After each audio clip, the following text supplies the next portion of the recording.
por lo menos hemos podido tomar agua, ¿no? Descansar un ratito y vamos a continuar, ¿no, Gustavo? ¿Cómo te veo, Gustavo? Sí, doctor. Antes que inicie, por favor, doctor, quiero darle una recomendación a los compañeros posgraduantes. Por respeto, yo pido, por favor, a todos, de que por respeto al docente, a sus compañeros, eh, pongan en silencio sus micrófonos. Es incómodo la interferencia cuando el docente está dando las clases, ¿no? De lo contrario, bueno, yo tendré que expulsarlo de la clase. No tenemos la opción de sacarlo de clase, ¿no? Porque a veces es un poco incómodo, pero bueno, a veces se nos pasa dejarlo el micrófono encendido y nos ponemos a hacer otras cositas. Entonces, por respeto a usted, doctor, a los compañeros, yo pido eso a los demás, tomar en cuenta aquella situación para que no nos desconcentremos de la clase, ¿no? Entonces, eso, querido doctor. Muy bien. María Elena. Querido Rubén, ya estamos todos, así que te escuchamos. La clase, como siempre, es toda tuya. Muchísimas gracias. Muchísimas gracias. Pues antes que nada, he estado buscando bueno, ahí les he dejado, ahí en el chat, les he dejado la página web de Academia, donde les comenté que están todos mis escritos, pues los puedan revisar.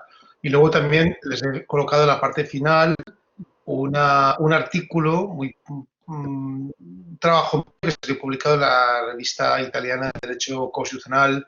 Aunque la revista está en italiano, mi trabajo está en español, lo van a poder leer sin problemas. Recuerden que Italia es un país en el que yo me formé, hice mi postdoctorado y tengo mucha relación con ellos, y que les puede servir para incorporar todo este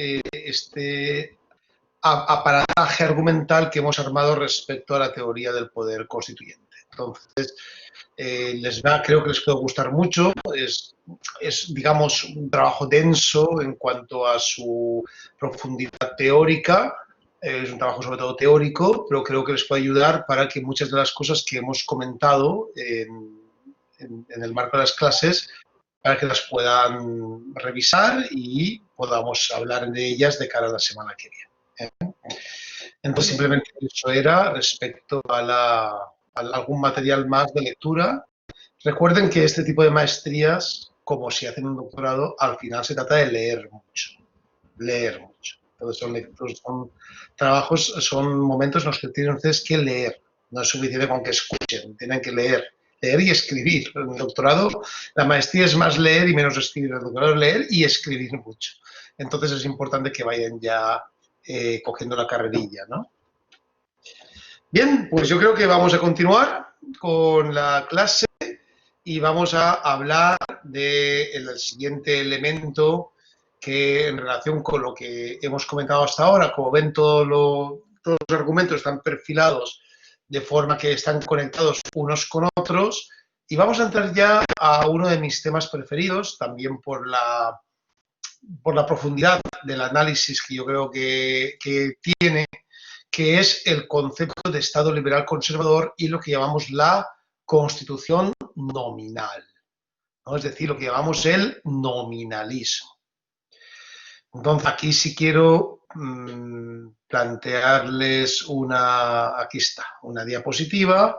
Las diapositivas hoy mismo se las envío a la dirección de la Gabriel para que se las hagan llegar y que sirvan también de mecanismo de estudio y para anotación, ¿no? de sus avances académicos. Bien, fíjense ustedes porque lo que viene a partir de ahora es muy importante. Ustedes se han dado cuenta que hasta ahora hemos hablado de que la Constitución nace con dos voluntades o con dos funciones. Por un lado, dos características, vamos a llamarlo dos características. Por un lado, la Constitución nace con un elemento, una naturaleza plenamente democrática. Es decir, la Constitución nace como una voluntad del poder constituyente de transformación, ¿verdad? De transformación. De tal forma que no hay Constitución, democrática si no hay transformación. Es decir, no hay constitución democrática si no hay un proceso de repensamiento que acabe condensándose en una norma suprema que llamamos Constitución. Pero también es verdad que la Constitución nace con otro elemento muy importante, que es la voluntad de normatividad, ¿no? O la propuesta de normatividad. Yo se lo comentaba en la clase anterior con un claro ejemplo. Es decir, ningún revolucionario liberal norteamericano que esté, no sé, en Virginia haciendo la revolución contra los ingleses en 1776, por ejemplo. O ninguna persona, ningún revolucionario que esté tomando la Bastilla en Francia en 1789. O ningún revolucionario que esté en cualquier país latinoamericano a partir de 1811 intentando acabar con esa sumisión a las potencias europeas. Ninguno de ellos lo haría si no fuera para poder crear una constitución normativa. Es decir, para poder de alguna forma imponer la voluntad revolucionaria. Es decir, ninguno de ellos lo haría si creyera que la Constitución no tiene efectos. Por tanto, la Constitución nace con dos características. Nace como una característica fundamental que es democrática y nace con un elemento básico de su naturaleza que es ser normativa. Y esas dos características es las que plantea su carácter emancipador. Si la Constitución no es democrática o no es normativa, no puede ser emancipadora. Es decir, no puede servir como instrumento de transformación, es imposible. Porque si no es democrática, la Constitución no obedece a la voluntad general, siguiendo la argumentación tal y como lo hemos planteado hasta ahora. Y si no es normativa, la Constitución no puede implicar procesos jurídicos de transformación. Por tanto, la Constitución, para que sea emancipadora, tiene que ser democrática y normativa. ¿Qué ocurre a partir del siglo XIX? ¿Y qué ocurre sobre todo en Estados Unidos un poco antes? En Estados Unidos, a finales del siglo XVIII, a partir de 1789, en Europa y en América Latina a partir del siglo XIX, ¿no? En Europa a partir fundamentalmente de la primera oleada de constituciones democráticas, es decir, a partir más o menos de 1825, y en América Latina a partir de los años 30 del siglo XIX, que es cuando se dan las constituciones conservadoras. ¿Qué ocurre? Lo que ocurre es que la Constitución va a perder esos dos elementos que la caracterizan en el Estado liberal revolucionario. Va a perder su naturaleza democrática y va a perder su carácter normativo. Por eso, en ese momento, es cuando estamos hablando de lo que solemos denominar Estado liberal conservador. El Estado liberal conservador se basa en contar con una Constitución conservadora.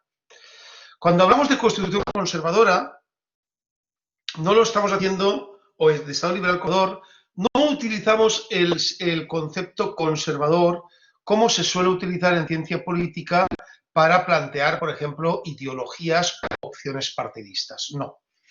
El concepto conservador es exactamente el antagónico del concepto emancipador.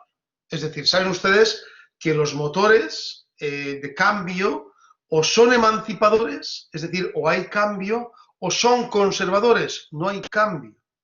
No hay cambio o bien porque hay una parálisis en el pensamiento, o no hay cambio porque se actúa contra la acción. Por eso el pensamiento reaccionario es el pensamiento que actúa contra la acción. El pensamiento conservador no es pensamiento reaccionario propiamente. O sea, el pensamiento conservador es un pensamiento basado en el mantenimiento de los avances en un tiempo histórico determinado sin querer más riesgos o más planteamientos de avanzada. Mientras que el pensamiento reaccionario lo que busca es regresar a todo lo que la acción ha dejado atrás, ¿no? Son elementos conceptuales sobre los que forman parte sobre todo de teoría de las ideologías. Pero aquí estamos utilizando el concepto Estado conservador como un Estado contrario a la emancipación, ¿no? A los avances democráticos. Pues bien, ese Estado liberal conservador, que como les comentó se produce en Norteamérica ya a partir de la creación de la Constitución Federal a partir de 1789, en América Latina cuando aparecen las constituciones bolivarianas y sobre todo ya las posbolivarianas, es decir, cuando aparece el asentamiento de las nuevas repúblicas, no las fundacionales, sino las nuevas repúblicas. En el caso europeo, sobre todo cuando se produce la restauración monárquica, ¿no? A partir normalmente de 1825, a partir de la derrota de Napoleón principalmente, es en ese momento cuando aparece otro tipo de constitución diferente al que hemos visto. Por eso yo les comentaba el jueves que no hay un único concepto de constitución, sino que contamos con una esencia en la idea de constitución, pero existen diferentes conceptos de constitución según la posición académica que tomemos y según el tiempo histórico en el que nos encontremos. La constitución del Estado liberal revolucionario será una constitución democrática y normativa. La constitución del Estado liberal conservador será una constitución no democrática, por tanto conservadora, y una constitución no normativa, por lo tanto nominal. Así como conservador, el concepto conservador es el opuesto a emancipador, a democrático, el concepto nominal es lo opuesto a normativo. Algo conceptualmente ya, alguna cosa les comenté el pasado jueves, pero ahora sí ha llegado el momento de irnos más al asunto y verlo con mayor detalle, ¿no? De tal forma que este constitucionalismo del Estado liberal conservador, que podemos llamar constitucionalismo conservador, se manifiesta históricamente en la derrota de los ejércitos napoleónicos. Es decir, cuando las ideas liberales, sobre todo las ideas liberales emancipadoras, principalmente francesas, que tienen lugar entre 1789 y 1793, ¿no? con la Constitución, mal llamada Constitución Jacobina, de 1793, fue una constitución muy democrática, pero bueno, suele llamarse la Jacobina o la Constitución de la Segunda República. En ese momento, esas ideas, que eran ideas muy avanzadas, muy conservadoras, muy de progreso, son debatidas, son discutidas ya por la contrarrevolución termidoriana, que es la contrarrevolución francesa que tiene lugar en 1795, y que debe su nombre al mes de Termidor, ¿no? Recuerden que los constituyentes franceses, como lo podían hacer todo, también cambiaron los nombres de los meses. Entonces, el mes de Termidor de 1795 es cuando tiene lugar fue noviembre, esa contrarrevolución que impuso una nueva constitución. Por eso yo les decía en el libro del doctor Gerardo Pisarello, que también les colocaré en el chat para que lo puedan revisar, que se llama un nuevo termidor, ¿no? La oposición o la ofensiva del constitucionalismo antidemocrático, se utiliza el término termidor como conservador, ¿verdad? Pues bien, este pensamiento conservador, que es contrario al pensamiento de avance democrático, tiene un punto de inflexión a favor de ese conservadurismo a partir del momento en que los ejércitos napoleónicos son derrotados por los reyes.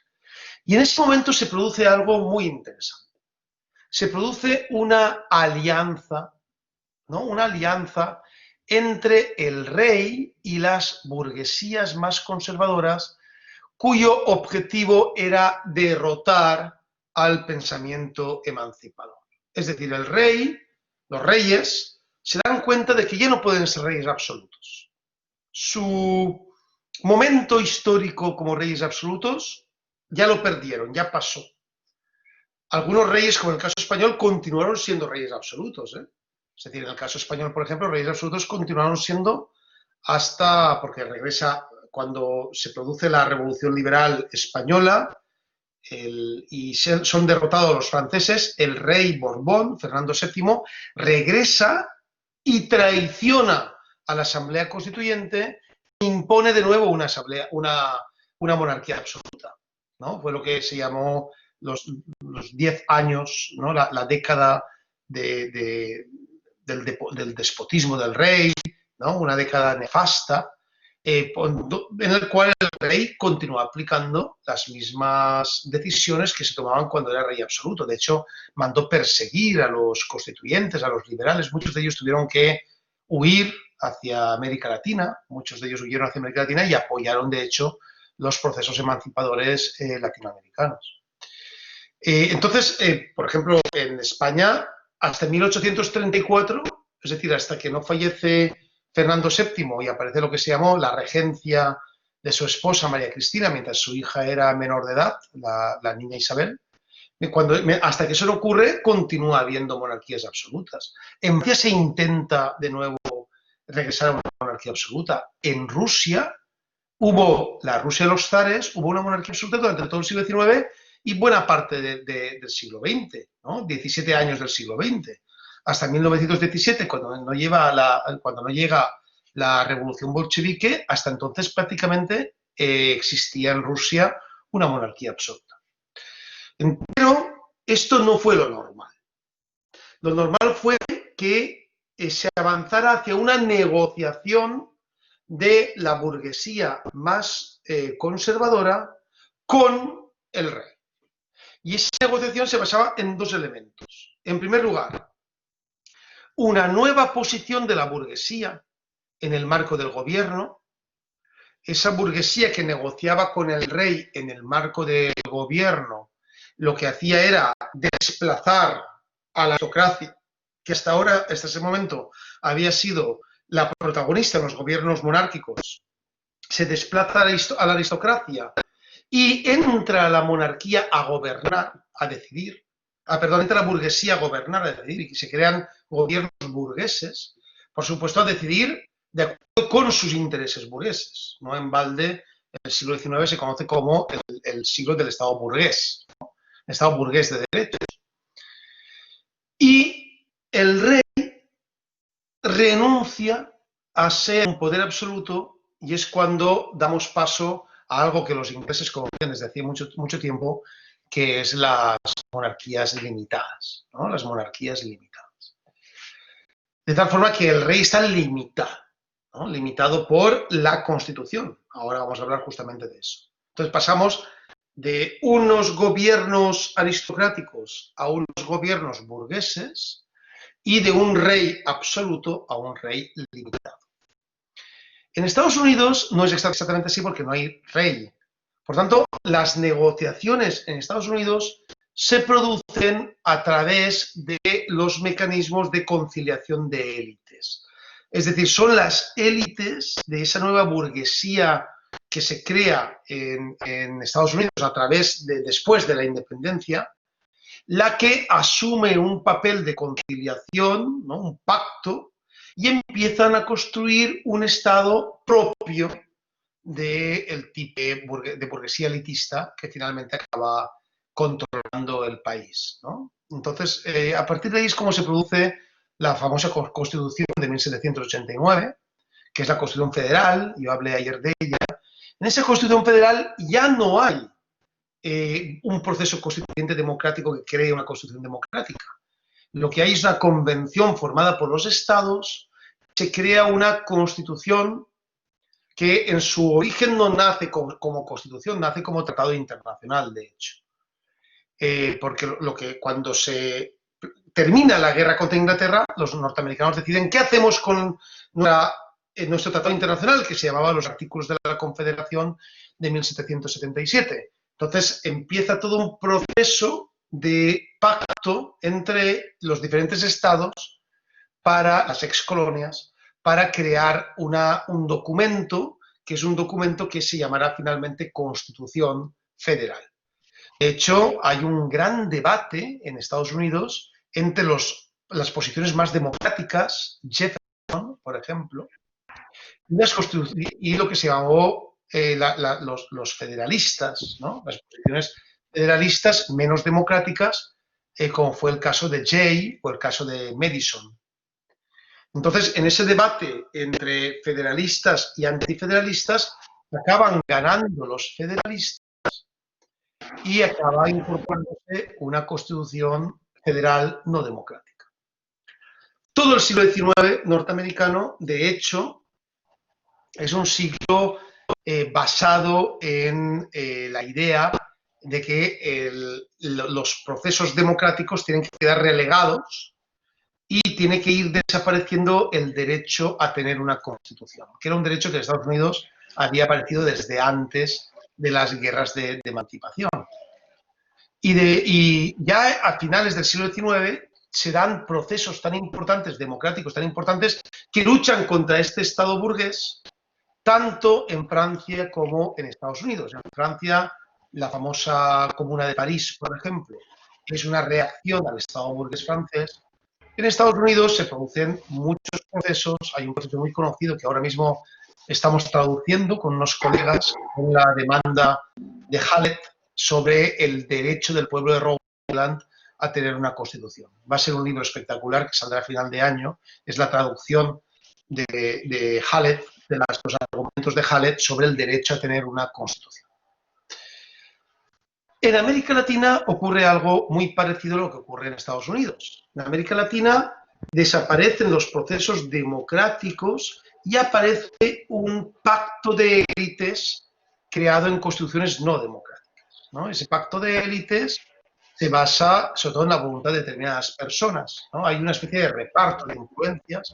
En el caso de Bolivia ustedes lo conocen muy bien, es decir, finalmente la creación de Bolivia aparece justamente tanto en el nombre como en el nombramiento, tanto en el nombre del país como en el nombramiento de presidente vitalicio de Simón Bolívar, aparece como un favor político realizado por Simón Bolívar, que forma parte además de su juego en el marco de diferentes momentos que tienen que ver con los procesos emancipadores de América Latina, donde hubo, como saben, bastantes conflictos entre diferentes líderes, ¿no? Todos ellos hombres, por cierto, la mayor parte. Ya saben que la historia, lamentablemente, del siglo XIX es una historia patriarcal, ¿no?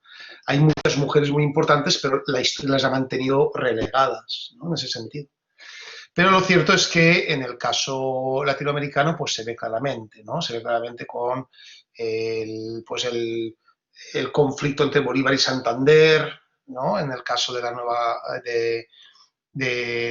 Nueva Granada, Colombia, Venezuela, la creación de Bolivia, desde el Alto Perú, qué pasa con las independencias de Chile y Argentina. Bueno, hay todo un proceso que también entra dentro del conflicto y al final hay un momento en que existe un pacto y se van creando unas burguesías latinoamericanas basadas sobre todo en quién tenía el control económico antes de los procesos emancipadores, ¿no? Los criollos, lo que se llaman las repúblicas criollas. Y de hecho este constitucionalismo que se crea en América Latina es el modelo constitucionalismo del siglo XIX, es lo que solemos llamar constitucionalismo criollo, ¿no? Es decir, un constitucionalismo también que responde a intereses burgueses y que deja de lado a las grandes mayorías indígenas, negras, al concepto de plurinacionalidad, ¿no? Al final, la decisión sobre las fronteras se hace muchas veces siguiendo las líneas coloniales que existían durante la época de la colonia. La mayor parte de las ciudades se mantienen, de las capitales se mantienen en las ciudades importantes de la época de la colonia y se pierde la idea de crear estados plurinacionales basándose en las personas que formaban parte originariamente de esas tierras, ¿no? Pueblos indígenas y la construcción que durante siglos había habido de sociedades multiculturales. De hecho, como ustedes saben, el proceso de creación republicana lo que hace es crear mecanismos de homogeneidad, basándose en nombre, himno y bandera, ¿no? a la antigua usanza, como se había hecho en tantos otros lugares, para de alguna forma crear mecanismos de lealtad a los nuevos estados, que eran estados incipientes y que requerían de esos mecanismos de lealtad. Entonces, bueno, todo esto también, si leen el libro de Roberto Gargarella sobre los orígenes del constitucionalismo latinoamericano, lo explica muy bien. Yo también tengo algún texto escrito sobre el constitucionalismo criollo, que les voy a entregar también en el chat para que lo puedan leer, y si no, está en la página web de Academia que les he comentado. En definitiva, tanto en Europa con las monarquías, en Estados Unidos con la Constitución Federal de 1789, en América Latina con las repúblicas criollas. En definitiva, el siglo XIX es un siglo triste para el constitucionalismo. No hay prácticamente constituciones democráticas. Y cuando hay movimientos democráticos para crear constituciones democráticas, que se producirá ya a finales del siglo XIX, son implacablemente reprimidos por las nuevas autoridades burguesas, que lo que les interesa, lógicamente, es mantener el poder de los estados y no dar paso a nuevas formas de hegemonía, ¿no? El caso, por ejemplo, colombiano es terrible. El profesor Valencia tiene un libro que se llama Cartas de Batalla, que se lo recomiendo mucho, donde se dan cuenta, donde explica cómo en el caso colombiano, por ejemplo, las constituciones del siglo XIX son constituciones impuestas por quien ganaba la guerra. Hay toda una serie de civiles, recuerden que es una época de guerras civiles, y quien gana la guerra impone su constitución. Por tanto, la constitución ya no es un proceso democrático de argumentación y de creación de consensos para emanciparnos, sino que la constitución es la carta de batalla de aquel general que ha tenido el ejército más fuerte, que ha impuesto por la fuerza esa constitución. ¿Ven? Son constituciones terribles. Desde ese punto de vista, las constituciones del siglo XIX pues, no pueden llamarse constituciones en el sentido democrático del término.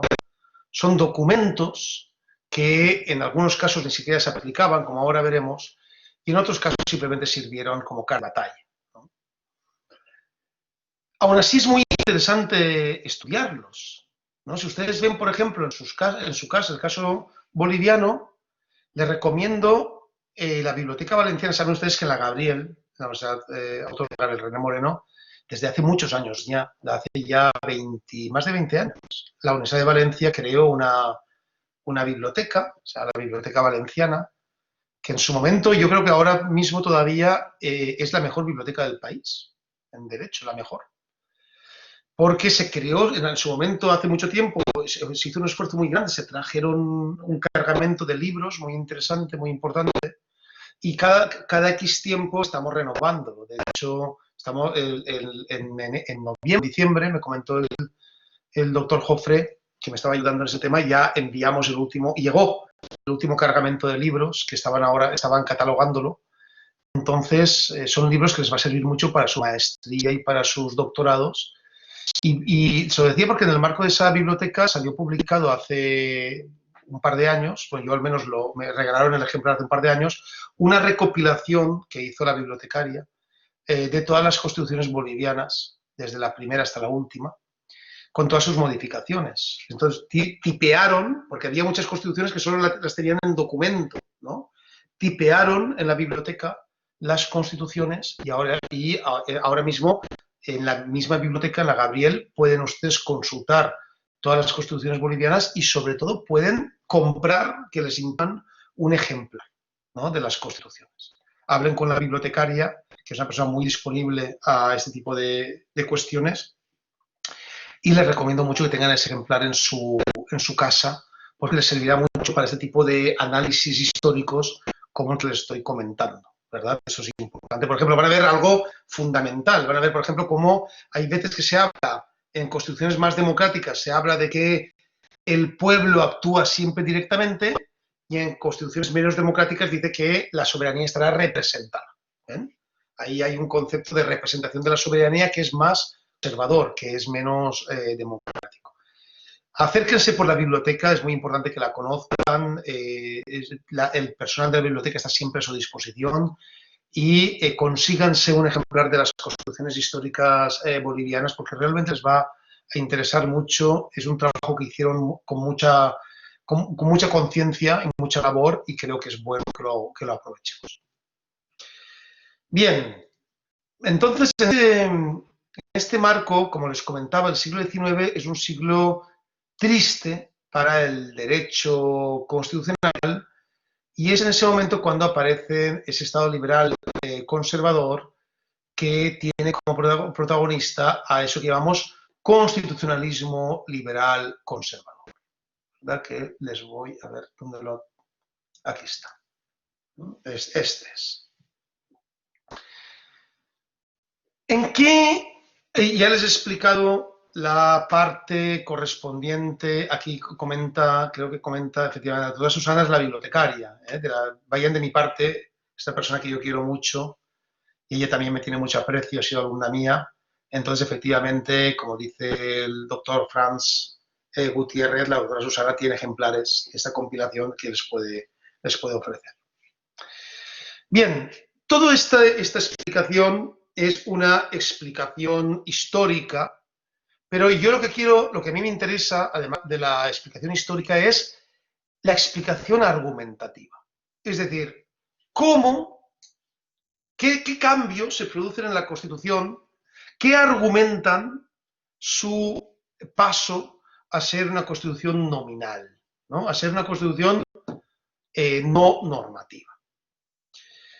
El primer elemento que tienen que saber es que en el siglo XIX empieza a aparecer toda una escuela a la que después explicaré con cierto detalle, que es la escuela que hoy llamamos positivista ideológica, el positivismo ideológico. El positivismo ideológico es una escuela del pensamiento muy basado en el cientifismo del siglo XIX, que, ojo en esto, no solo abraza el campo jurídico, sino que también abraza el resto de campos de las ciencias sociales. En la filosofía, en la historia, prácticamente todos los campos sociales se ven penetrados por esta idea positivista basada en el formalismo, en las escuelas formales.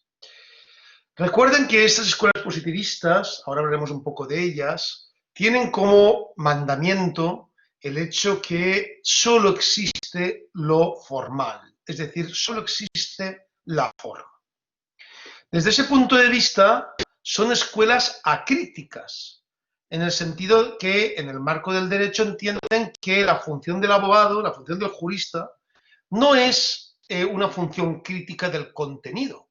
O sea, el jurista no puede entrar a analizar la materialidad de la norma, sino que el jurista tiene que limitarse a tratar la formalidad de la norma.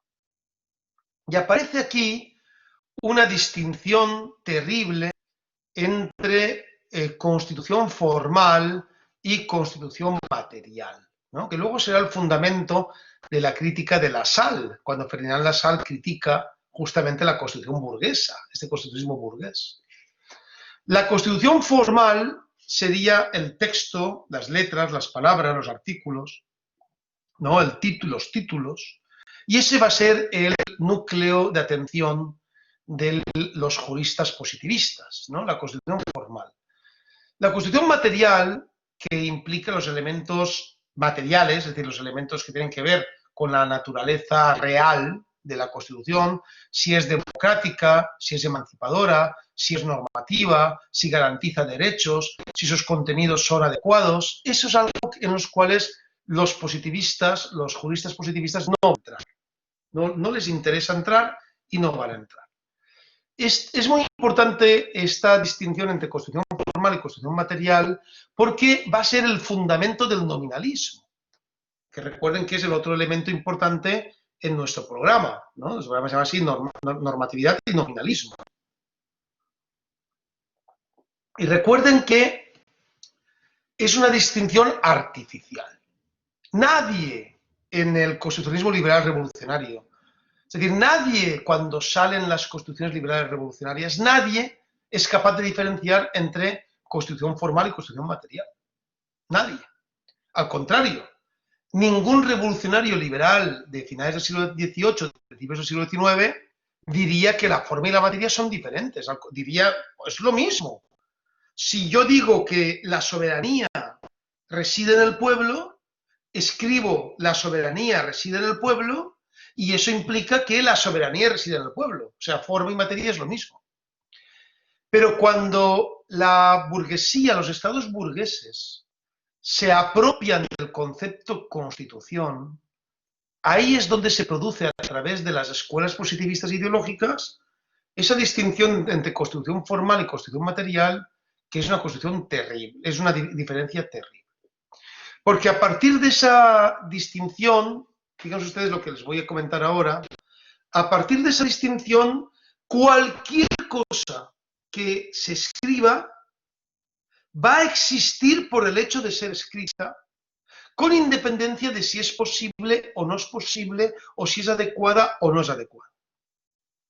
Por ejemplo, lo que les comentaba de la representación de la soberanía. La soberanía es imposible ser representada, esto lo dice Rousseau claramente, porque la soberanía es un elemento fundamental, lo vimos ayer con Rousseau, una categoría fundamental del poder del pueblo para poder determinar su propia normatividad y sus propias decisiones, ¿no? Por lo tanto, la soberanía siempre es soberanía popular, ¿no? En el marco democrático. Por lo tanto, no puede ser representada. No podemos representar un poder absoluto. Da igual, las constituciones del Estado liberal conservador ya hablarán de representación de la soberanía.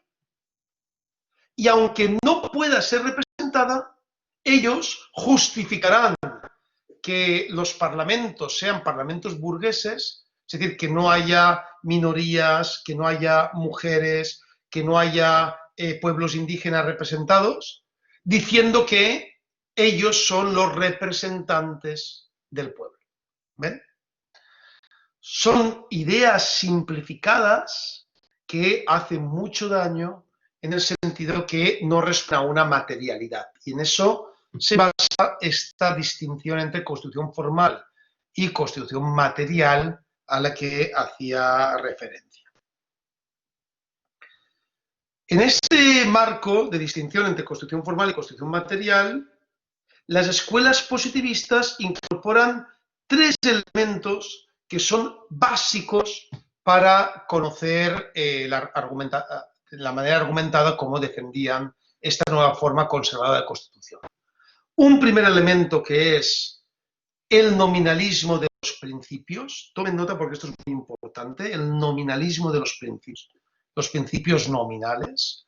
Un segundo elemento muy importante que es el poder constituyente constituido o poder de reforma, que no tiene nada que ver ni con el poder constituyente democrático ni con el poder constituido, es otro concepto diferente que entra ahora en la clase, es el concepto poder constituyente constituido. Y un tercer elemento que es conclusión de estos dos, que es el Estado legal de derecho. El Estado legal de derecho. Que es conclusión del nominalismo y del poder constituyente constituido. Bien, y ahora voy a dedicar el resto de esta parte de la clase a explicar esos tres elementos. El concepto de nominalismo de los principios y normatividad de las reglas, el concepto de poder constituyente constituido y el concepto muy importante de Estado legal de derecho. Bien, preguntas que puedan tener, comentarios que puedan tener hasta aquí, pueden levantar la mano y con mucho gusto los atenderé. Dudas que puedan tener, comentarios.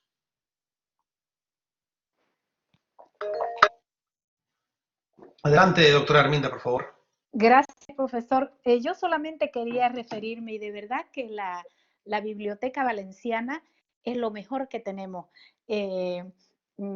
Hicimos una maestría en Derecho Procesal Penal en convenio con la Universidad de Valencia en ese tiempo, y nuestro profesor, el doctor Carlos Puigcerver, fue el que trajo las 4 toneladas de los libros para instalar la Biblioteca Valenciana, juntamente con la profesora Silvia Barona Vilar. Entonces, de verdad que me alegro mucho por esa biblioteca. Solamente ese comentario quería hacer, y de verdad que la recomiendo, que es lo mejor que tenemos. Gracias, profesor. No, muchas gracias a usted, señora Arminda, porque la verdad es que fue un esfuerzo muy grande que se hizo desde la Universidad de Valencia para apoyar a la Academia Santa Cruz. En una época, esto fue hace, pues imagínense ustedes, estamos hablando de más de 20 años, 20 años. Y se hizo porque en aquella época, recuerden que las condiciones eran diferentes, la situación era muy diferente, y se hizo un trabajo espectacular por parte del profesor Jesús Olavarría, el profesor Carlos, la profesora Silvia Barona, y la verdad es que fue un trabajo muy importante, y ha servido a generaciones de investigadores cruceños y de toda Bolivia. Yo conozco a muchos investigadores paceños, cochabambinos, que van a la Biblioteca Valenciana en Santa Cruz a trabajar. Y además hay un esfuerzo que he tomado yo personalmente de cada año y medio, poder enviar libros nuevos, ir manteniendo actualizada la biblioteca. Ya les digo que el último cargamento llegó en noviembre. Entonces son libros que llevan ahí muy poco tiempo. Y si se han acabado de catalogar, pues seguramente llevarán desde enero o febrero, llevarán 3 o 4 meses. Entonces ahí tienen libros espectaculares, tienen las últimas ediciones de Tirant, de la editorial Tirant, que colabora mucho con nosotros. Y realmente es una colaboración que se está haciendo con muchos frutos y siempre al servicio de la academia y de la formación de las juristas y los juristas cruceños y bolivianos. El doctor Álvaro Condori quería comentar también algo. Adelante, Álvaro, por favor.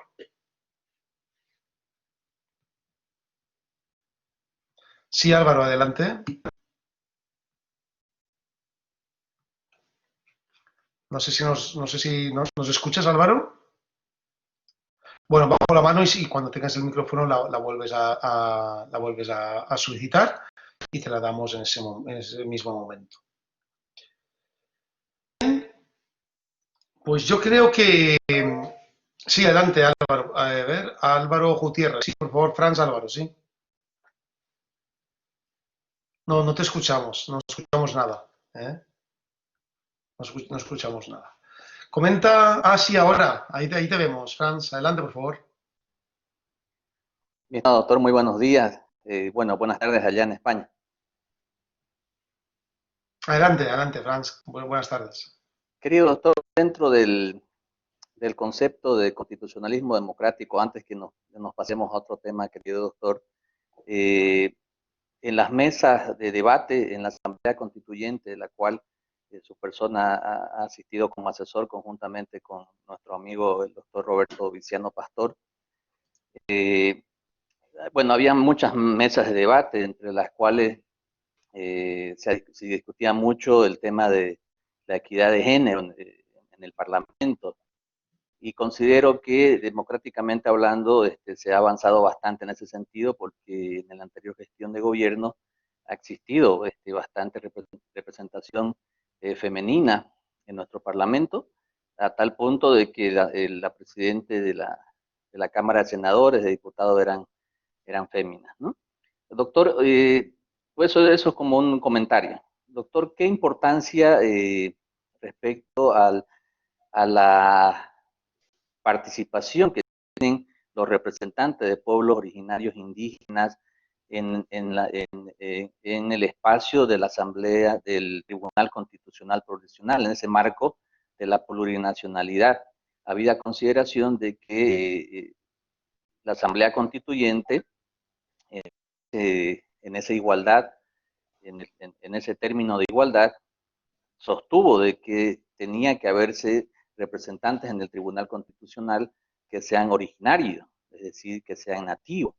No solamente ser representantes que digan, que se pongan el chulo y se pongan un atuendo originario y digan que son originarios nativos de un determinado Entonces, ¿cuál es la importancia, querido doctor, habida consideración que hay resoluciones del Tribunal Constitucional que con carácter previo tienen que hacer una visita in situ, ¿no? En ese sentido, quisiera que antes que nos pasemos a otro tema, me podría alumbrar con su conocimiento.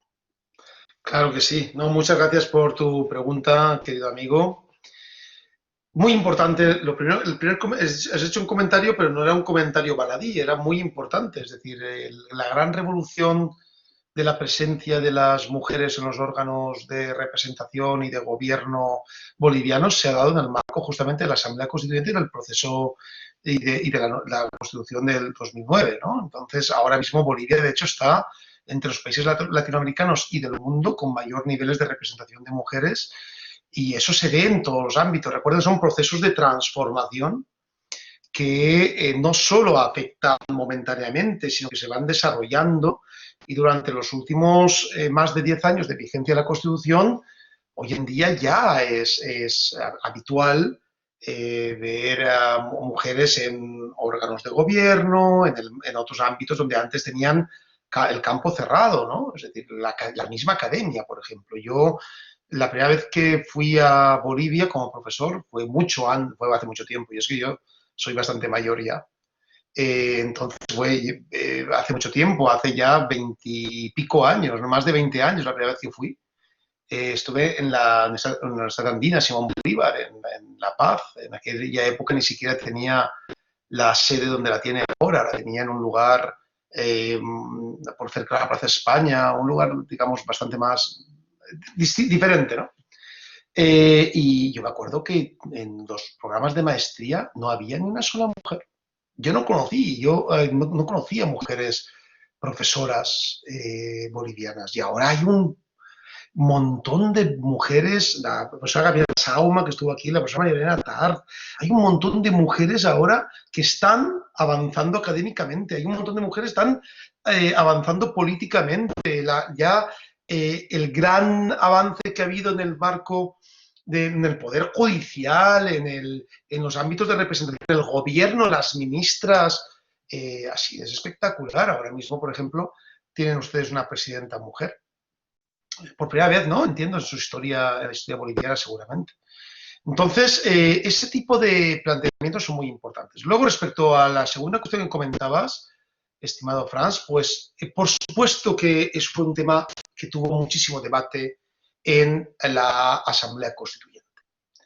Es decir, no podía, eso lo tuvo muy claro la Constituyente desde el principio, no podía existir una creencia real en que iba a construirse un Estado plurinacional con la presencia activa de los pueblos indígenas originarios y con su participación en el marco de la determinación del derecho, si el máximo intérprete de la Constitución, que es el Tribunal Constitucional, no incorporaba elementos de justicia comunitaria. Eso siempre se vio.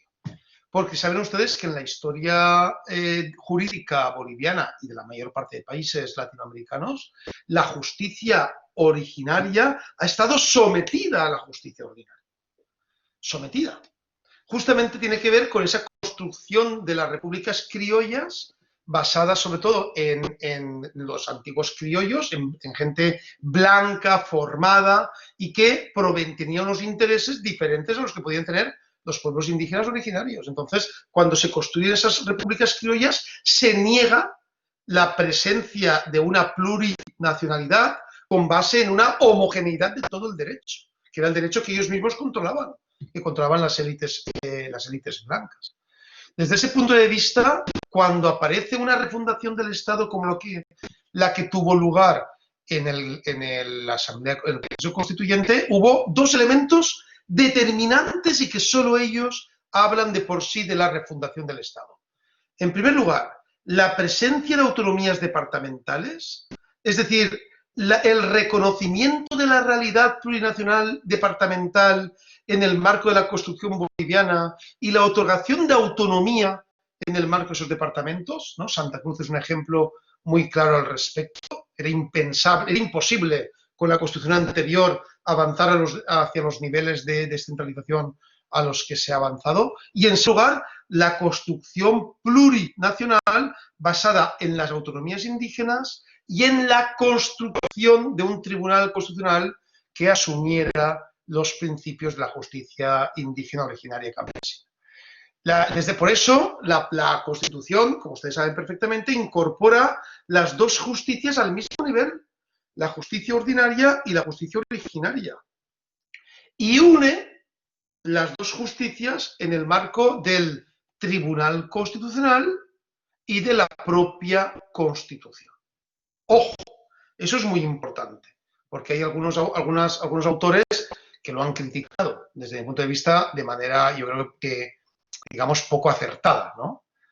Hay algunos autores que han dicho, no, es que la justicia originaria se desvirtúa porque está sometida a la Constitución.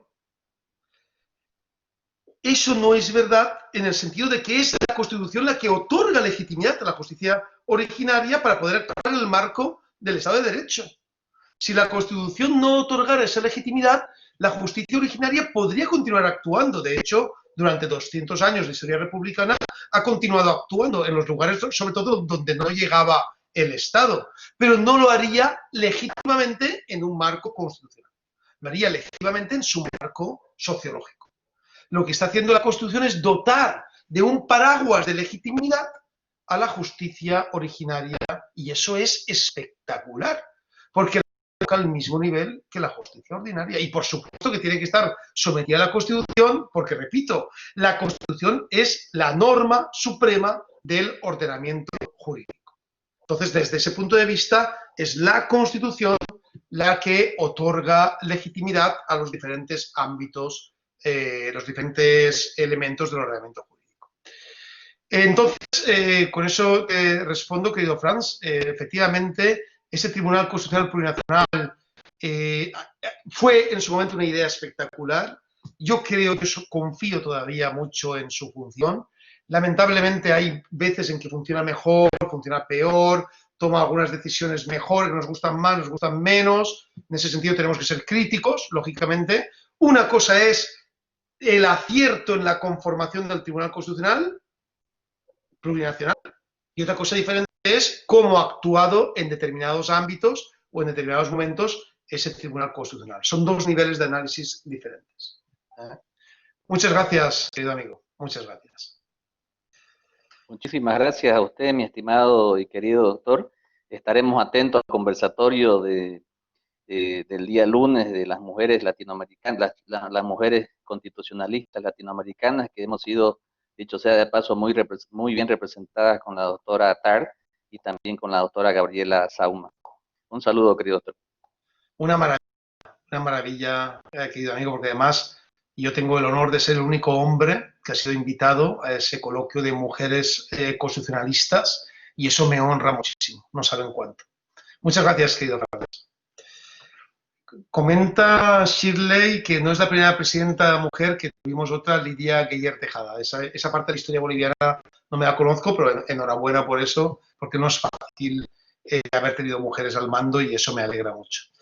El profesor, el doctor Alberto Borda me pregunta si una ley de modificación de delitos sobre salud creada por el Ejecutivo y debatida solo por los legisladores o parlamentarios sin participación de médicos, abogados y jueces es antidemocrática. Vamos a ver, yo no haría un juicio tan radical de decir si una cosa es democrática o antidemocrática en ese sentido, porque es una ley que realiza un parlamento democráticamente elegido por el pueblo boliviano. Por lo tanto, desde ese punto de vista, el Parlamento tiene la capacidad y la competencia democrática de poder decidir cuáles son las leyes.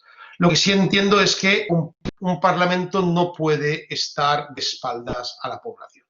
Un Parlamento tiene que legislar siempre mirando a las personas, escuchando a las personas, siempre. Y por lo tanto, como en el marco democrático las cosas no son negras o blancas, sino que hay grados, yo desde luego contestaría en este sentido, querido Alberto, es mucho más democrática una ley participada en el marco de un parlamentarismo de calle, que es ese nuevo concepto de parlamentarismo que utilizan los términos más democráticos, ¿no? Parlamentarismo de calle, es mucho más democrática una ley participada en el parlamentarismo de calle que una ley formada en parlamentos de élite o parlamentos cerrados en despachos. Yo creo en el derecho en la calle, hecho para la gente, hecho escuchando a las personas que son las que finalmente sean reguladas por ese derecho. Yo no creo en el derecho de despachos y en el derecho de sillones o de mesas donde se sientan a negociar y ya está. Bien, tenemos una última palabra de Freddy Larrea, a ver si Freddy lo podemos escuchar, y con esa ya terminaremos esta ronda y continuaré con el resto de la explicación. Freddy, adelante, por favor. Buen día, profesor, gusto saludarlo. Tengo una consulta, pero aclaro que no es con tintes políticos, sino con fines, inquietudes netamente políticas, y es precisamente la realidad que está viviendo nuestro Estado con relación a la sucesión constitucional de la presidenta Yanine Áñez. En el artículo 170 de la Constitución Política del Estado, establece que ante el impedimento o ausencia definitiva del presidente, sucederá de acuerdo a la relación sucesoria constitucional el siguiente en grado, pero en la parte final establece por un periodo de 90 días. Dada la circunstancia que se está viviendo extraordinaria, ¿no?, por esta situación de la pandemia, como que esos 90 días ya se han tornado en 180 y posiblemente se alargue un poco más. En mi consulta va en el siguiente sentido, querido doctor: ¿cuál sería el mecanismo o la interpretación dentro del ámbito constitucional para darle una salvedad y darle legitimidad a la prórroga, si vale el término, en el mandato del actual presidente? Gracias, doctor. Muchas gracias, estimado Freddy. El derecho y la Constitución se crea para servir a las personas, no las personas para servir al derecho. Es decir, tenemos que avanzar hacia una interpretación del derecho que siempre sea en beneficio de las personas. Nunca podemos plantear una interpretación del derecho que contraria a los intereses de las personas, ¿no? Desde ese punto de vista, yo no creo que nuestra función sea legitimar ningún gobierno o no, sino explicar lo que ha pasado. Y lo que ha pasado fue, esto yo sé que tiene diferentes interpretaciones, pero lo que ha pasado en Bolivia ha sido en su origen un problema de legitimidad de una elección o de un proceso de elección que el propio pueblo había dicho que no podía darse en esas condiciones, ¿no? Entonces lo que hubo fue un momento constituyente. Fíjense ustedes lo que les digo. Lo que hubo en Bolivia en el momento en que el pueblo salió, ¿no? Estuve cerca además, había estado unos meses antes viendo de primera mano ese tipo de protestas y de desbordes democráticos. En un primer momento el pueblo salió pidiendo que la Constitución se respetara y que aquellos instrumentos que se habían dado para poder plantear una reelección que no se quería, pues que, digamos, fueran vencidos, ¿no? En este sentido, yo creo que hay que explicar los sucesos de Bolivia como un momento constituyente. Un momento constituyente, de hecho lo ha sido, porque se ha asumido, se ha corregido una decisión tomada en el marco de unos poderes constituidos que no estaban de acuerdo con la voluntad del pueblo. Eso se ha visto claramente. Ni estaban de acuerdo cuando se votó en su momento en el referéndum de reforma constitucional, ni han estado de acuerdo después. Y por eso justamente ese desborde democrático que hubo en Bolivia. Yo no entro a valorar el tema de la sucesión, cómo se produjo, cómo lo está haciendo el gobierno, porque yo ese tema yo no estoy aquí para hablar ni lo voy a hacer, para hablar de política, y menos siendo extranjero en un país que quiero mucho, pero yo no soy boliviano, ojalá lo fuera, me encantaría, pero ahora mismo no lo soy. Entonces yo lo que voy a hablar simplemente es de la argumentación jurídico-política en este sentido. Por tanto, yo creo, estimado amigo, que podemos explicar la situación desde este proceso, ese momento constituyente que fue la salida del presidente Evo Morales y la incorporación de otro gobierno que ahora mismo está en funciones transitorias. Lo que tiene que tener claro el gobierno que actualmente está en Bolivia, y eso sí lo digo claramente porque es lo que dice la Constitución, es que su función es una función transitoria, y que su función tiene que ser restablecer la constitucionalidad. Y para eso tiene que haber elecciones democráticas cuanto antes en el país. Cosa diferente es si los elementos materiales que dificultan esas elecciones, digamos, recomiendan que la elección no se haga ahora por la seguridad de las personas. Eso todo el mundo es entendible. Nosotros en el caso español también nos ha ocurrido. Había 2 elecciones constitucionalmente previstas en Galicia y en el País Vasco y las 2 se han suspendido para el momento en que se puedan realizar. Pero lo cierto es que estamos viviendo un momento constituyente y un momento de transición hacia la retoma de la constitucionalidad y el gobierno tiene que entender que es un gobierno transitorio. Espero haber contestado a tu pregunta, querido Freddy. Muy bien, profesor. Muchas gracias. Muchas gracias. El doctor Greco Henry de la Cruz, sí, por favor. Ya la última palabra, por favor, porque quiero continuar con la parte expositiva. Adelante, doctor, sí. Gracias, profesor. Iba más o menos relacionado con lo que mencionó el anterior colega, no yendo siempre en el tema político, sino queriendo ver en la interpretación que genera este gobierno transitorio, como usted lo dice, su función es...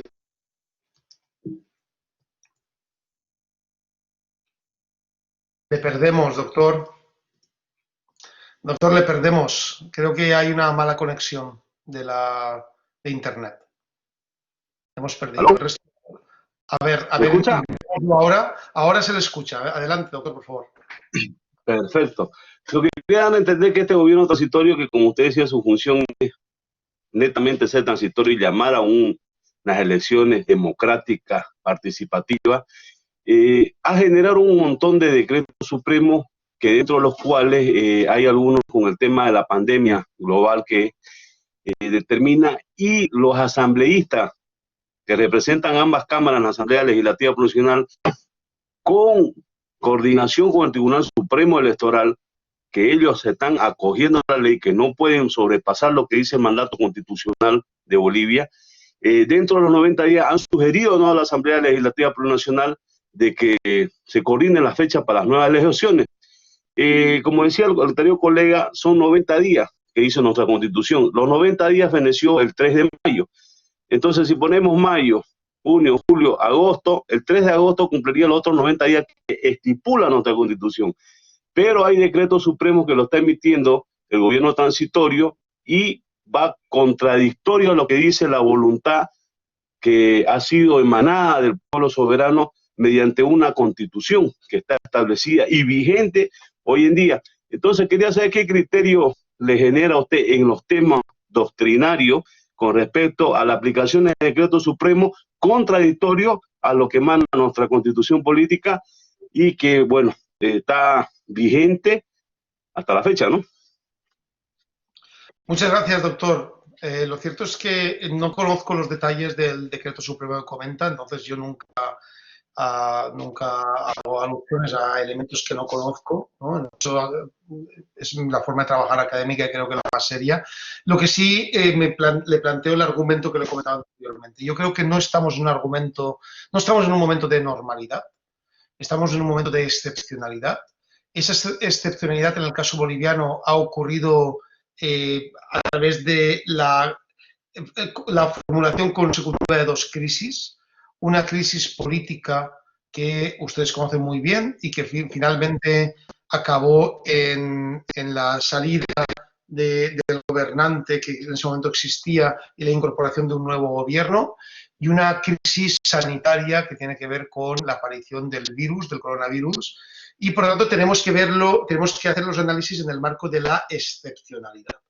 Les recuerdo que nosotros no tenemos que ser formalistas, no tenemos que creer que el derecho existe solo en la forma, tenemos que tener una visión crítica del derecho que nos diga que el derecho está para servir a las personas si entendemos que estamos en un marco de excepcionalidad y superamos la visión formalista para entrar en una dinámica real de necesidad de por qué existe el derecho, nos encontraremos con que finalmente habrá unas elecciones democráticas y esas elecciones democráticas nos determinarán cuál será el nuevo gobierno.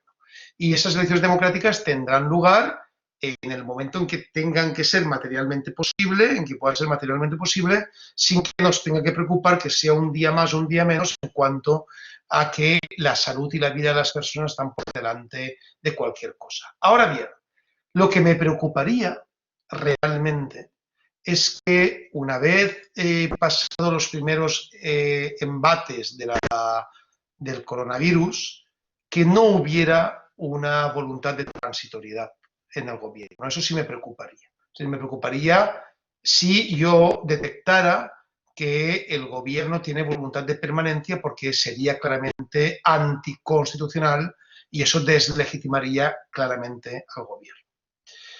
Bien, espero haber contestado más o menos su pregunta, doctor de la Cruz, y con eso volveré al resto de la explicación. Gracias, le agradezco, profesor. Muchas gracias. Pues vamos a continuar con la explicación del constitucionalismo nominal del siglo XIX, que ya ven que es muy importante conocerlo en sus detalles, conocer cómo funciona y cuáles son los tres elementos característicos de su argumentación, ¿no? Recuerden que es muy importante que conozcan la escuela ideológica que existe detrás, la escuela ideológica académica que existe detrás, que es el positivismo ideológico, como lo llamamos ahora, con sus grandes exponentes que seguramente los debieron estudiar en sus clases de historia del derecho o de filosofía del derecho, ¿no? Me refiero a Austin, von Hugo, Savigny y todos los grandes teóricos positivistas de derecho que todo el mundo conoce, porque además eso es lo que se estudiaba en las facultades de derecho hasta hace prácticamente nada, ¿no? Entonces seguramente los conocerán bien. Bueno, yo les decía que son tres elementos, los tres pilares, los que coloca la escuela positivista ideológica del derecho para justificar por qué la Constitución no puede ser una Constitución normativa. Y les hablaba, en primer lugar, del nominalismo de los principios y la normatividad de las reglas. En segundo lugar, de la aparición del concepto poder constituyente constituido. Y en tercer lugar, de la aparición del concepto Estado de Derecho, Estado legal de derecho, ¿no? Staatsrecht, los alemanes, que fueron algunos de los grandes teóricos, de hecho los más importantes teóricos del positivismo ideológico fueron alemanes. Recuerden que en Alemania hubo una escuela particular del positivismo ideológico que se llamaba la Pandectas, ¿no? La pandectística, luego hablaré un poquito de ella, que decía que el jurista tenía que ser un jurista de laboratorio, un jurista que estuviese en su laboratorio trabajando sin que nadie le inoculara ningún tipo de elemento externo, sin que nadie lo contaminara, etcétera, ¿no? Esa idea de un jurista de laboratorio que no se moja, que no se contamina de otros elementos de la realidad. Bien. Primer elemento importante. A ver si encuentro aquí la diapositiva. Aquí está. El nominalismo de los principios y el normativismo de las reglas. Recuerden que la misión principal de la escuela positivista, que sirve a los intereses de la burguesía, del Estado burgués del siglo XIX, es justificar por qué existe una Constitución pero no se cumple. Fíjense ustedes, ¿eh? Es justificar por qué existe una Constitución pero no se cumple. ¿Por qué no pueden eliminar la Constitución? Por dos razones. La primera es porque la Constitución ya forma parte del imaginario democrático del pueblo. La Constitución ha sido el mecanismo por el cual el pueblo ha conseguido su mayor grado de libertad en su historia y, por lo tanto, esa Constitución se tiene que proteger como Constitución, como texto, ¿no? Es decir, como referente imaginario, como paradigma imaginario. Pero, además, la Constitución les sirve para controlar al rey, para crear un parlamento burgués. Entonces, la Constitución tiene valor en cuanto a la organización del Estado. Por eso, ellos mantienen el concepto vigente de Constitución. Lo que hacen es cambiar su naturaleza. Mantienen lo llamaremos, de alguna forma mantienen el esqueleto, pero cambian el cuerpo, no cambian la naturaleza. Es la Constitución formal que llamaba Lassalle, ¿no? Lassalle decía la Constitución muerta, ¿no? Porque nos dicen que hay una Constitución, pero es mentira, no hay una Constitución.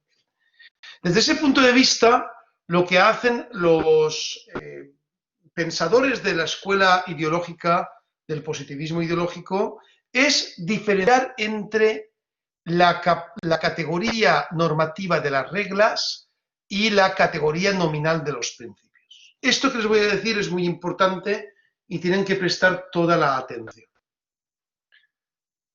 Ustedes saben que las normas jurídicas hoy en día se plantean dentro de su estructura interna en dos categorías, lo que llamamos las normas principio y las normas regla, ¿no? Los principios y las reglas. Las reglas, esto lo veremos también, esto lo veremos seguramente el jueves de la semana que viene, si todo va bien, no, perdón, el viernes de la semana que viene, lo veremos. Las reglas obedecen al principio de la subsunción. Entonces, seguramente ustedes lo saben muy bien, son jueces, son profesionales del derecho, son agentes del derecho, trabajan todos los días en el marco del derecho, aplican el derecho y, por tanto, son profesores, son fiscales, son jueces, lo conocen muy bien. Pero está bien que lo recuerde para que todos tengamos la misma información. En las reglas se aplica el principio de la subsunción. Eso significa que existe un supuesto de hecho y una consecuencia jurídica. Y que las reglas tienen siempre un mandato determinado que juegan al juego ganar-perder. O sea, la regla o se cumple o no se cumple, ¿no? Porque juegan al juego de la subsunción, ¿no? Por ejemplo, si yo digo que nadie puede votar si no tiene 18 años, eso es una regla. Supuesto de hecho, la persona tiene 20 años. Consecuencia jurídica, puede votar.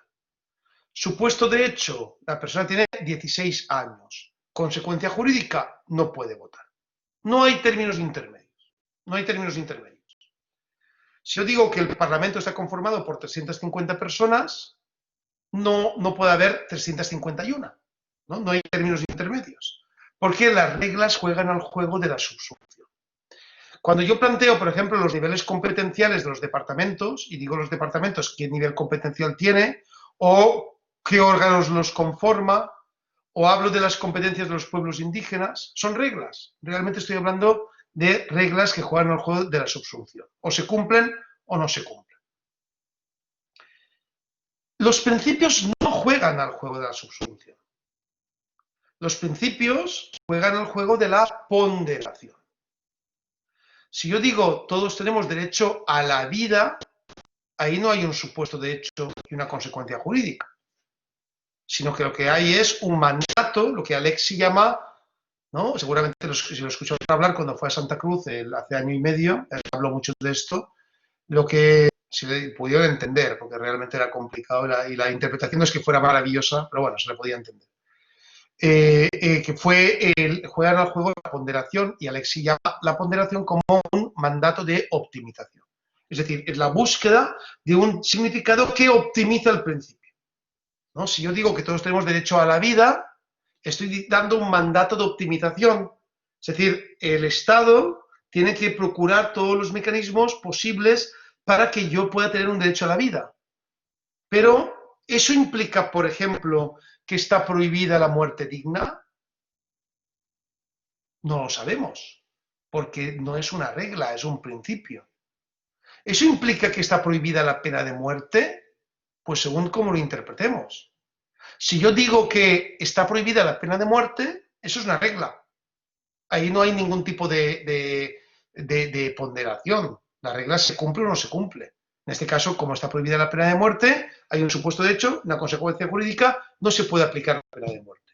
Pero, por ejemplo, en el principio, en el derecho a la vida, ¿está prohibido el aborto? No lo sabemos, porque depende del mandato de optimización, como que finalmente interpretemos el principio. Hoy en día tenemos claro, y esto es muy importante, a través sobre todo de las constituciones principistas, como la boliviana, que son constituciones que tienen una carga principista muy fuerte, ¿no? Piensen en ese magnífico artículo 8 de la Constitución boliviana, que es ese, yo siempre lo coloco como ejemplo del fundamento principista que tienen que tener las constituciones, cuando junto con los principios clásicos, digamos, de las democracias habituales, ¿no? Pues los principios de democracia, el principio de responsabilidad, los principios clásicos, nos encontramos con una carga de principios que provienen de la propia construcción plurinacional indígena, originaria, campesina boliviana, como son el Amazú, el Amayuya, el Amaquilla, el Ñanderecó, el Guimaraey, el Capañán, una serie de principios espectaculares que tienen que ver con esa carga principista que incorpora la Constitución y que se colocan al mismo nivel que los principios clásicos. Pero la pregunta es, ¿el Capañán es una regla? No, el Capañán es un principio. ¿El Ñanderecó es una regla? No, el Ñanderecó es un principio. El Summa Camaña, ¿no? Lo que llaman los ecuatorianos el summa causa, es una regla, ¿no? El summa camaña es un principio. Por eso, hoy en día tenemos claro que los principios son normas jurídicas. Es decir, que los principios tienen efectos jurídicos. Pero en ese elemento no lo tenían nada claro los positivistas ideológicos del siglo XIX. Es más, lo tenían claro en el sentido contrario. Es decir, lo que afirmaban rotundamente es que los principios no podían tener ningún tipo de efecto jurídico. Porque si el derecho era formal, escuelas formalistas, ese derecho formal tenía que ser compuesto por elementos lógicos. Y los elementos lógicos, para su lógica, que era simplemente la lógica aristotélica, no existía otra lógica para ellos. Ya saben que hoy en día no hablamos de la lógica, hablamos de las lógicas. La lógica aristotélica es un tipo de lógica, pero la forma de pensar que tenemos en determinadas culturas también es otro tipo de lógica. Entonces, desde su lógica, desde la lógica formal, los principios no podían tener ningún tipo de efecto jurídico porque no estaban basados en el principio de la subsunción. ¿Ven?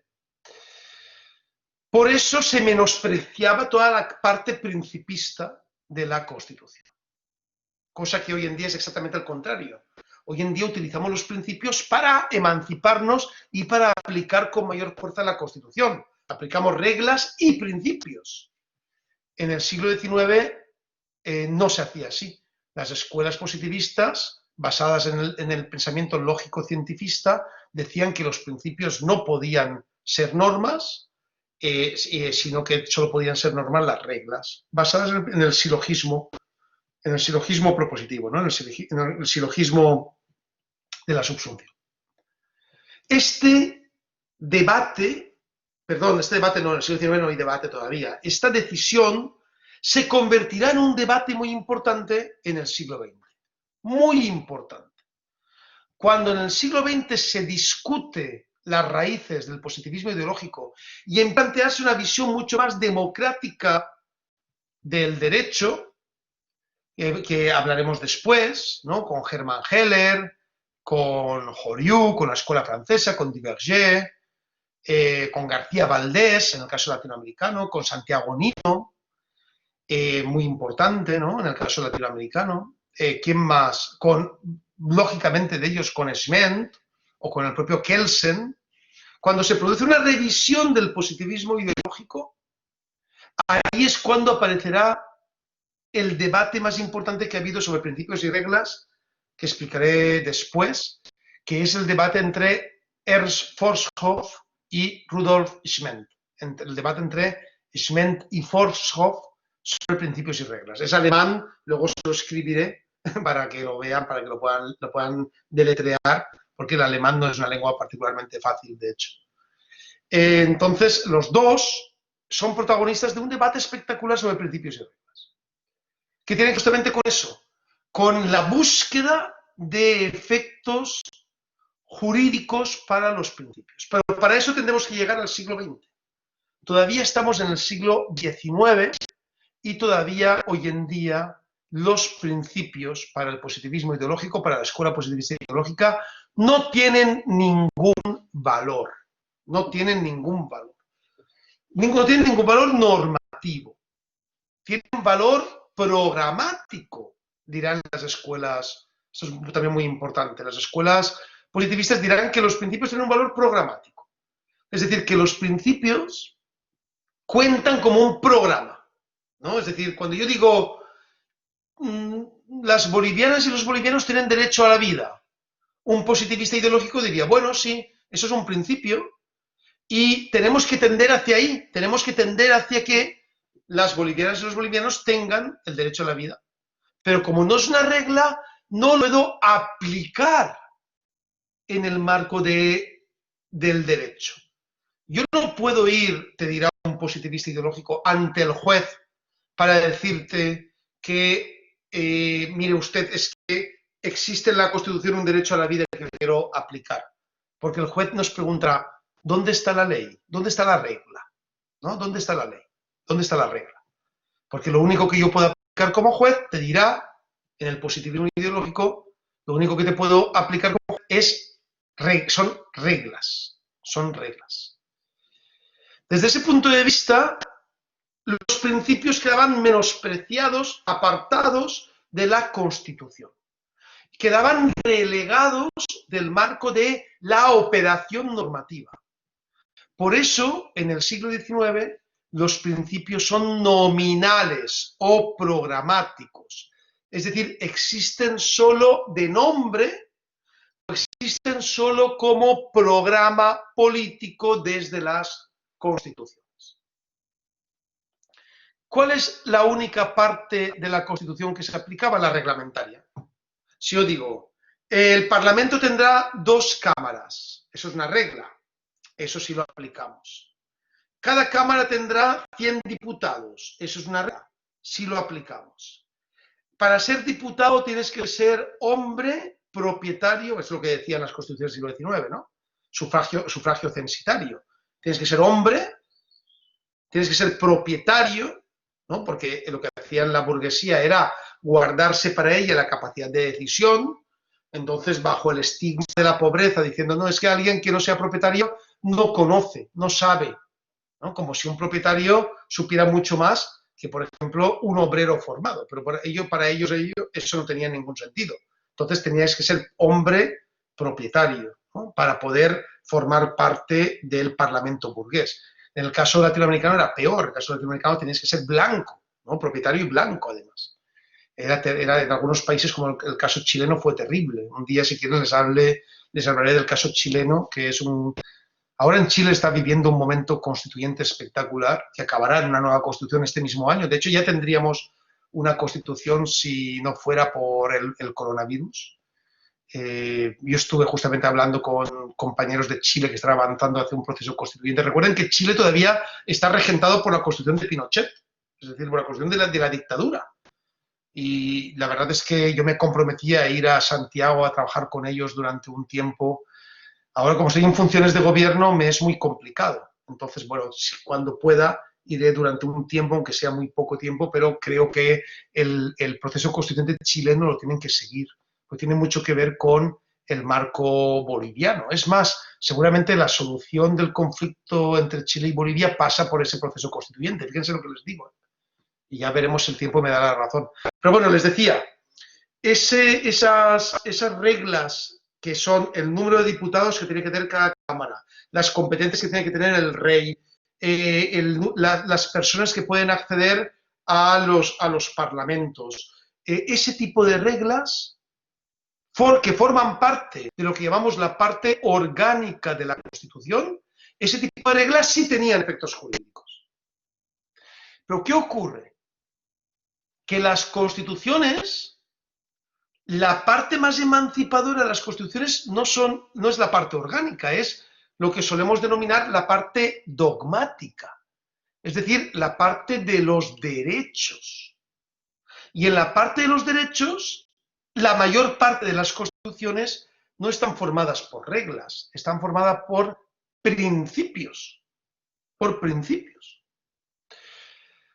Es decir, cuando abrimos una constitución y empezamos a leer, lo que nos encontramos son el derecho a la vida, el derecho a la libertad, el derecho a la seguridad, el derecho a la salud, y todos ellos son normas conformadas, estructuradas como principios, no de manera reglamentaria, no basada en la subsunción, sino de manera principista.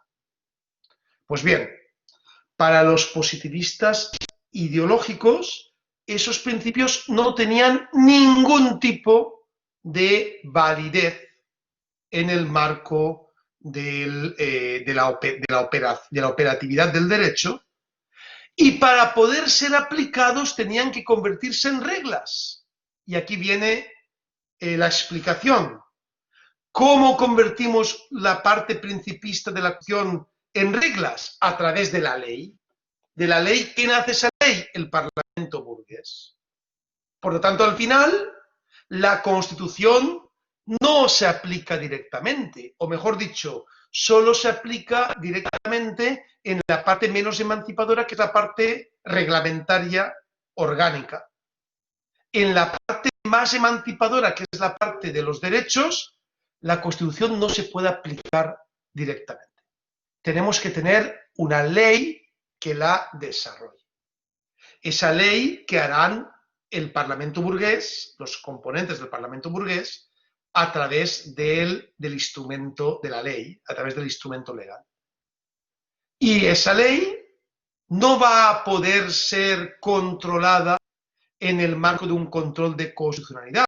En el siglo XIX no existe propiamente el control de constitucionalidad. Parece que escucharán hablar que en Nicaragua existió el defensor de una figura defensora de la Constitución, en Colombia también, pero realmente son elementos que no tienen aplicación directa, es decir, que no velan por la aplicación de los principios. ¿Por qué? Porque los principios solo podían ser aplicados a través de las leyes. Eso es lo que llamamos Estado legal. El Estado legal es el Estado donde predomina la ley sobre la Constitución. Es decir, donde la ley tiene los elementos de aplicación directa que no tiene la Constitución. En definitiva, ¿en qué se basa el nominalismo principista y el normativismo reglamentario durante el siglo XIX? Se basa en que la ley acaba imponiéndose a la Constitución porque la parte dogmática de la Constitución, que son los principios, no tienen aplicación directa en el marco de la operatividad del derecho. Y solo la parte reglamentaria de la Constitución, las reglas, que es la parte orgánica, es la que se puede aplicar directamente. Por tanto, los principios son nominales o programáticos y las reglas son normativas. Los principios no serían reglas, no serían normas jurídicas, porque solo existirían como una voluntad de hacer, una voluntad programática. No existirían como reglas, o sea, no existirían normativamente. Espero que me hayan entendido bien, porque este no es un tema fácil, de hecho es un tema bastante complicado. Por eso les he intentado explicar en primer lugar cómo se produce la transformación de constituciones de emancipación del Estado liberal revolucionario a constituciones conservadoras en el Estado liberal conservador. Eso es muy importante para que entiendan cómo detrás de la transformación de la Constitución hay un criterio político de clase, ¿no?, que busca ser hegemónica. Y en segundo lugar les he explicado uno de los argumentos, faltan dos más, el argumento técnico, podríamos llamarlo así, del positivismo ideológico para justificar que la parte emancipadora de la Constitución, que es la parte de los derechos, no aplica, mientras que la parte orgánica de la Constitución, que es la parte de las reglas, sí se aplica, ¿no? Normatividad reglamentaria, nominalismo principista. Y ahora les voy a dar paso, como este tema además, este punto es un tema muy importante y quiero que quede muy claro, les voy a dar paso a ustedes para que levanten la mano y planteen dudas o cuestiones que quieran determinar al respecto. Adelante, por favor. Quedo a la espera de sus preguntas.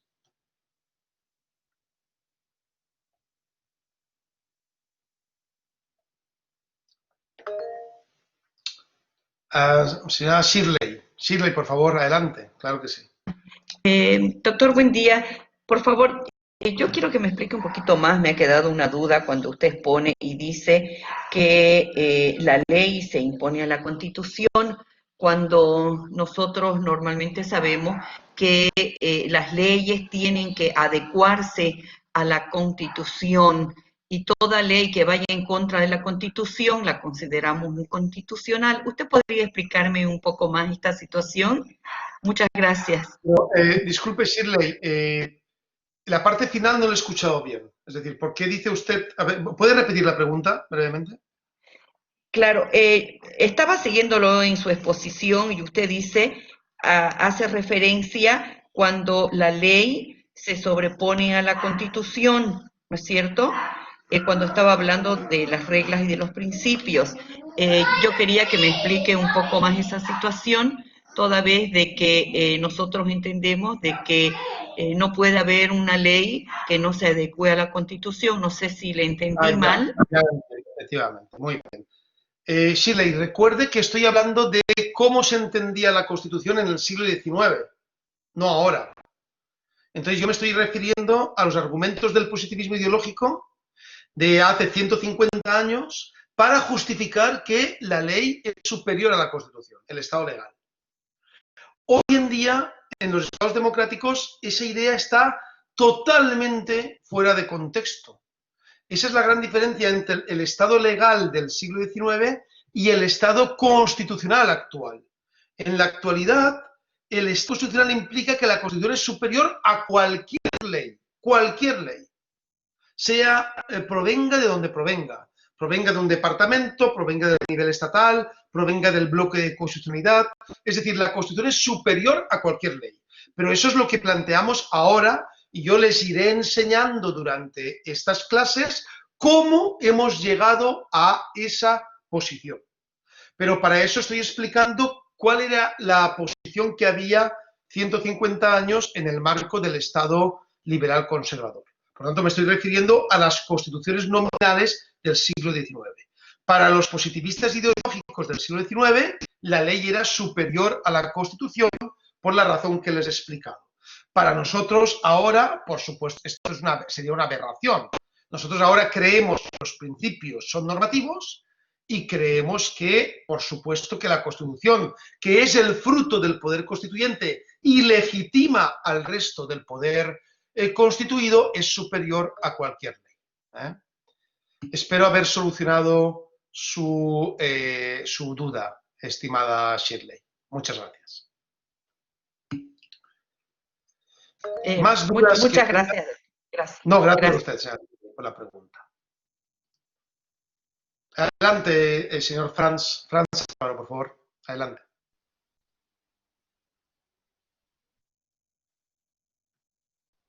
Aló, estimado doctor, no sé si me escucha. Sí, le escuchamos, estimado doctor. Querido doctor, desde el concepto o desde la teoría de argumentación jurídica realizada por el profesor Robert Alexis, que tuvimos la oportunidad de tenerlo acá en Santa Cruz y escucharlo, y en resumen, él dice o establece que los principios son mandatos de optimización y sabemos de su postura al respecto a la teoría de la ponderación. Seguramente más adelante vamos a discutir los debates importantes sobre reglas y principios, Ronald Dworkin, etcétera, ¿no? ¿cuál es su posición o cuál sería su crítica dura respecto a la ponderación en sí, tomando en consideración también que el profesor Juan Antonio García Amado también es bastante crítico a la teoría de Robert Alexy?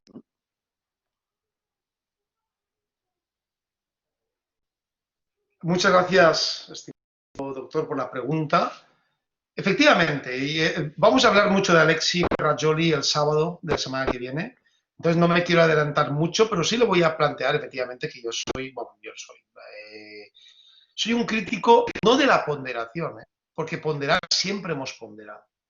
Es decir, el Tribunal Constitucional alemán ha ponderado toda la vida, desde que existe, es decir, desde que era el Tribunal de Weimar, ¿no? Ha ponderado. Ya veremos en el debate Schment-Forshoff, el Tribunal Constitucional alemán, después de la Segunda Guerra Mundial, le da la razón a Schment y pondera. Es decir, estamos ponderando desde antes del nacimiento de Alexi. Bueno, no sé si desde antes del nacimiento de Alexi, que ya es muy mayor, pero desde luego, desde que era joven Alexi, estamos ponderando.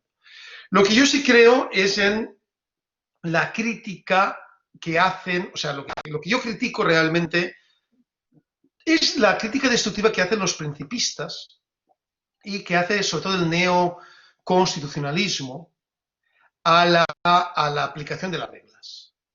Es decir, yo creo que lo que hubo, sobre todo en los años 80-90, sobre todo la aparición de las tesis neoconstitucionalistas, lo que hubo fue el paso de un extremo a otro extremo. El paso de negar el efecto jurídico de los principios y sacralizar las reglas, que es el positivismo ideológico, al paso de negar las reglas y sacralizar los principios, que es el fundamento del neoconstitucionalismo, ¿no? Piensen, por ejemplo, un famoso libro que yo creo que tienen que leer, aunque yo estoy totalmente en desacuerdo con lo que dice, pero es que tienen que leerlo, que es el diritto mitte, el derecho dúctil de Zagrebelsky, ¿no? Zagrebelsky, uno de los grandes teóricos italianos, justamente en el diritto mitte, que no sé por qué se llama el derecho dúctil, porque realmente es, en italiano es el diritto mitte, el mito del derecho, el derecho mito, ¿no? Lo que pasa es que, como decía Bobbio, traductore traitore, ¿no? El traductor traiciona en ese sentido, porque lo traduce por el derecho dúctil, que parece que sea un chicle, ¿no? Parece que sea, ¿no?, la hoja de coca, ¿no? No, pues no, mire, es que no es dúctil, es mito, que es otra cosa, ¿no? Pero bueno, Zagrebelsky plantea cómo el derecho, cómo tenemos que superar formalismos, pero en una plena confianza en los principios. Y yo, sinceramente, yo sí creo en las reglas. Yo creo que el punto medio es el más sabio en este sentido. El punto medio no es ni menoscabar las reglas, ni menoscabar los principios, sino decir que reglas y principios actúan para la aplicación de la Constitución. Y actúan conjuntamente, complementariamente. Esa es la crítica que hacen sobre todo los ferrajolianos, ¿no? La crítica que proviene sobre todo de Ferrajoli a Alexi en el debate entre Alexi y Ferrajoli que veremos el sábado próximo. Entonces, no huyo de la pregunta, estimado Franz, te adelanto mi respuesta, pero sí que nos encomendamos al próximo sábado para poder ver con tranquilidad esta cuestión y así poder continuar el marco cronológico de la explicación. Muchas gracias. Muchas gracias, doctor. Entonces, comparte con el criterio del doctor Manuel Atienza, doctor, ¿no? Porque él hace similar interpretación de las reglas y principios. Comparto en buena medida con Atienza, con Manuel Atienza. En ese caso en particular, desde luego, sí comparto una gran parte de sus argumentos. Y en otros no, ¿eh? En otras cosas me distancio bastante del pensamiento de Atienza, que además es de aquí, él es profesor en la Universidad de Alicante, y yo soy de la provincia de Alicante, es una persona además cercana académicamente, ¿no? y geográficamente. Entonces, en este caso sí comparto con él, lógicamente, muchos de sus argumentos, pero en otros casos sí me separo porque, por ejemplo, Atienza yo creo que tiene una visión, por ejemplo, bastante despectiva del constitucionalismo latinoamericano, por ejemplo. En eso eso no lo comparto. El profesor Atienza ha dicho cosas tan terribles, no, pero por lo menos desagradables para mí, como decir dijo delante de mí en una conferencia que dimos, que la Constitución ecuatoriana es una broma, ¿no? Cuando para mí la Constitución que mejor y la primera Constitución del mundo que regula los derechos de la naturaleza, que confiere a la naturaleza derechos, ¿no? Sujeto de derecho, para mí es cualquier cosa menos una broma, para mí es muy serio, ¿no? Entonces, digamos que en el argumento particular de la crítica principista sí comparto con Manolo ese tipo de argumentos, pero en otros argumentos no. Manuela piensa. Muchas gracias, querido doctor. Un saludo cordial. Muchas gracias, estimado Franz. Bien, no sé si hay otra pregunta. A ver, creo que tenemos más. Tenemos a Hernán Saibal Suárez. Doctor, Gracias. ¿cómo lo suelen llamar? ¿Saibal lo suelen llamar o cómo lo suelen llamar? Saibal, ¿no? Saibal Suárez. Saibal, porque el Saibal es en alemán se pronunciaría Sai, ¿no? El EI es un dígrafo que se pronuncia Ai, Saibal. Pero es de origen hebreo. Ah, es hebreo, entonces no tiene nada que ver. Adelante, señor Saibal. Gracias, profesor. A partir de la autorización de la Constitución Política Boliviana del 2009, podríamos decir, digamos, que la parte dogmática de nuestra Constitución está sustentada, podríamos decir, digamos, en el nominalismo principista, ¿no? Y la parte orgánica sería la parte normativa. No sé si comparte ese criterio conmigo. No, en absoluto, en absoluto. Yo estoy hablando del nominalismo principista en el siglo XIX, no ahora.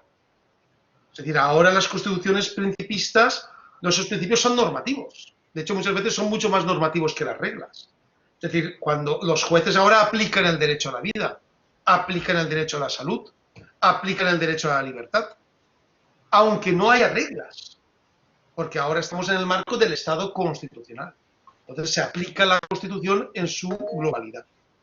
Si estuviésemos en el marco del Estado legal, no podríamos aplicar la Constitución si no hubiera ley. Eso es lo que llamamos nominalismo constitucional. Pero ahora estamos en el marco constitucional y se han cambiado las tornas. Ahora aplicamos la Constitución aunque no haya ley. Aunque no haya ley, se aplica la Constitución. Desde ese punto de vista, ahora los principios, por supuesto que son normativos. Solo que no actúan, porque los principios, por su composición, digamos, por su naturaleza, no actúa la subsunción. Entonces no actúan como las reglas. Pero que no actúen como las reglas no significa que no tenga efectos jurídicos. Por supuesto que tienen efectos jurídicos. Todos los días en Bolivia se determinan centenares de sentencias aplicando principios. Todos los días. Entonces, ahora mismo los principios, por supuesto que son normales. Gracias, profe. No, gracias. Muchas gracias. Jessica Paola, adelante Jessica, por favor. Jessica. Adelante, por favor. Profesor, perdón, no lo escuché muy bien. ¿Ya puedo formular la pregunta? Sí, es que sí. la conexión se me escapa. Muy bien. Adelante. En relación a la distinción que usted hacía entre el carácter nominal de los principios y carácter normativo de las reglas desde la perspectiva positivista, quiero plantearle la siguiente pregunta en relación a un entendimiento jurisprudencial que me parece preocupante. Voy a tomar simplemente como ejemplo uno de los principios que se consagra en la Constitución Política del Estado boliviano y es el de seguridad jurídica. El principio de seguridad jurídica consagrado como un principio que sustenta la potestad de impartir justicia previsto en el artículo 178 de la Constitución Política del Estado. El Tribunal Constitucional, en cuanto a la tutela vía amparo constitucional de este principio, ha señalado categóricamente de que tomando en cuenta de que la Constitución reconoce a la seguridad jurídica como un principio y no como un derecho fundamental, no se puede tutelar vía amparo constitucional, tomando en cuenta que el amparo constitucional solo protege derechos fundamentales.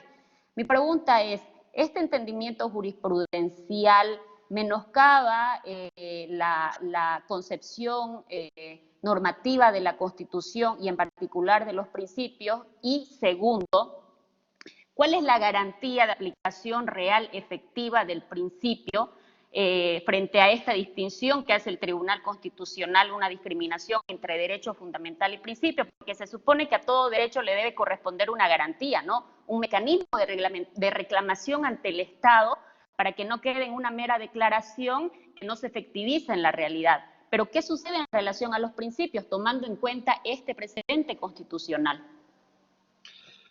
Muchas gracias, Jessica, por tu aportación, muy importante además.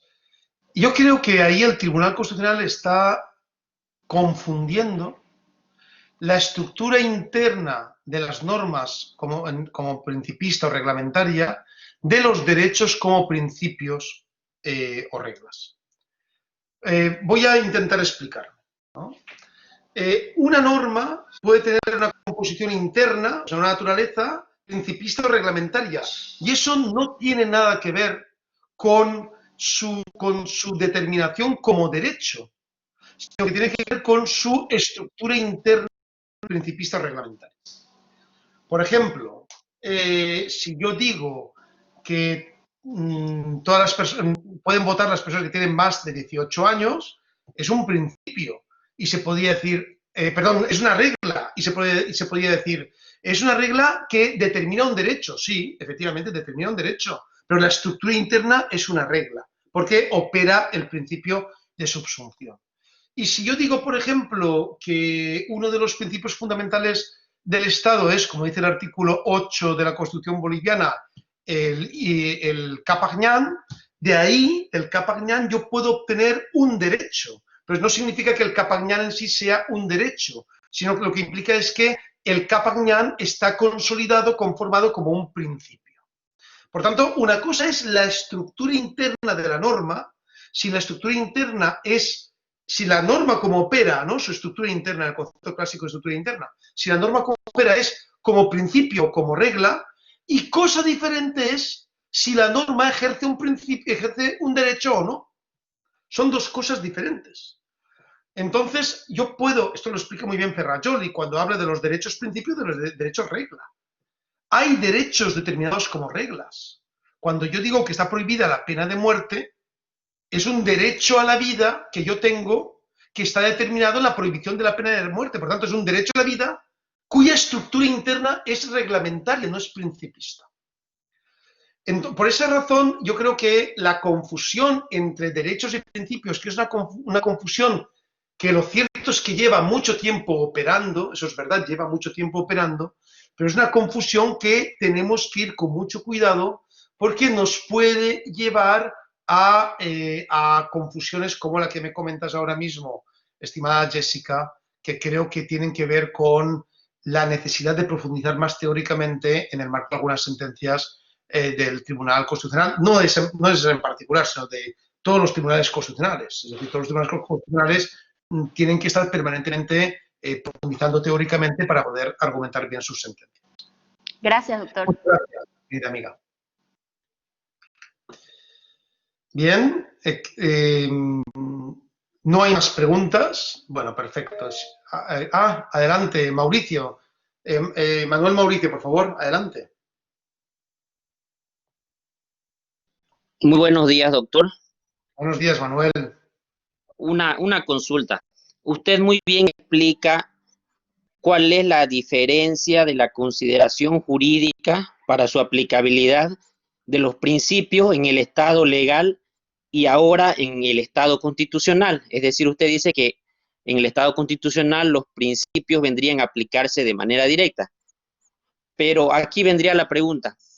En este afán de aplicación de los principios de manera directa para la resolución de un caso concreto, ¿el juez acaso no debe también trasuntar este principio en una regla?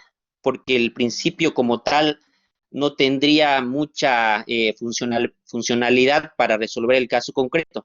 Es decir, ¿será que el juez vendría a suplir la labor que antes desarrollaba el legislativo cuando reglamentaba estos principios?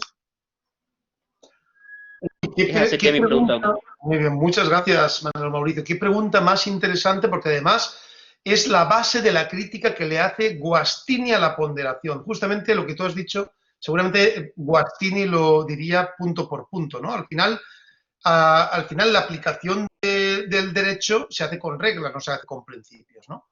Pero claro, ¿cuál es el problema de tu argumentación? Que es lo mismo problema que tiene la argumentación guastiniana. Dos elementos. En primer lugar, por supuesto que para aplicar un principio en el momento de la aplicación tenemos que crear reglas. Por supuesto que sí, no se puede aplicar un principio si no actúo a través de comportamientos particulares.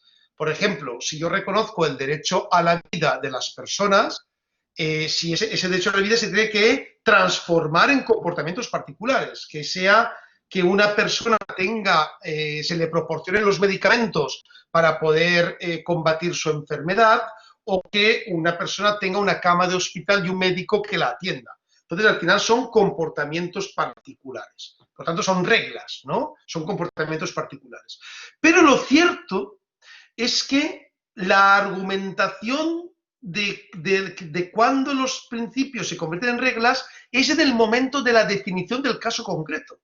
Y aquí es donde viene un nombre, un concepto que utilizaremos mucho en clase, que es el concepto caso concreto, ¿no? Es decir, la aplicación concreta del derecho. En el marco del caso concreto, desde luego, los principios actúan como reglas, pero no así en el marco de la argumentación. Es decir, los principios actúan como reglas en el momento de la aplicación del derecho, pero no en el momento de la argumentación. En el momento de la argumentación, los principios actúan por ellos mismos de manera ponderada. Por ejemplo, cuando yo el derecho a la salud lo pondero con otro derecho cualquiera, por ejemplo, el derecho a la libertad, imagínate que yo tengo una enfermedad crónica y tengo un derecho a la salud, pero ¿puedo retomarme mis medicamentos? Ahí hay una ponderación hay un conflicto, ¿no?, de derechos. Siempre que hay ponderación, siempre hay conflicto de derechos. Si no hay conflicto de derechos, no hay ponderación. Lógicamente, esto lo estudiaremos cuando veamos la parte de ponderación. Por ejemplo, yo puedo, ¿no?, el caso de los testigos de Jehová, que es un caso muy conocido en Europa. El padre testigo de Jehová o la persona que es testigo de Jehová que se niega a recibir una transfusión de sangre. Entonces, tú para curarte, el médico dice que te tiene que poner una transfusión de sangre, pero tú, por tu principio, por tu libertad religiosa, no quieres que te hagan esa transfusión. ¿Qué predomina ahí? ¿Predomina el derecho a la libertad religiosa o predomina el derecho a la salud? Bueno, pues en ese marco actúan los principios, no actúan las reglas. Date cuenta, no actúan las reglas. Actúa la ponderación de principios, hasta el punto que al final, cuando hayamos tomado la decisión, cuando hayamos dicho, bueno, pues finalmente predomina el derecho a la salud y, por tanto, obligo a esa persona a que se le haga una transfusión de sangre, o en el marco, por ejemplo, del derecho a la huelga, la huelga de hambre frente a la libertad. La jurisprudencia actualmente dice predomina el derecho a la salud frente a la libertad de huelga, de hambre, y por tanto tengo que obligar a la persona que se nutra, ¿no? Cuando yo tomo esa decisión final, o el juez lo toma, ahí sí estamos evacuando la decisión en una regla. Pero no en la parte argumentativa, sino en la parte ejecutiva. Es decir, en el caso concreto. Por lo tanto, la argumentación en los principios es muy importante, es el fundamento de la mayor parte de las sentencias que realizan los jueces en todo el mundo, y el hecho de que los principios, para poder aplicarse, tengan que convertirse en reglas, no menoscaba en absoluto la necesidad de argumentar con base en principios. Muchas gracias. Le agradezco mucho, doctor, muy amable. Muchas gracias. Bien, pues creo que ya no tenemos más preguntas. Entonces, como son casi las 6 de la tarde aquí, no sé, en Bolivia serán 6 horas menos, serán casi ya las 12, ¿no? 12, sí, 12 menos 5, exactamente. 12 menos 5, las 12. Entonces, yo creo que es el momento perfecto para tomar otro descansito de 15 minutos, nos tomamos un café, nos tomamos un poco el aire para que estas ideas se nos refresquen y podamos continuar, porque la parte que viene también les va a gustar mucho y es muy interesante. Y si les parece muy bien, nos vemos a las 12:15 para continuar. Perfecto. Excelente, querido Rubén. Entonces todos estaremos 12:15. Muchas gracias, querida María Elena. Gracias a ti. Excelente, como siempre. Muchas gracias, querido Rubén.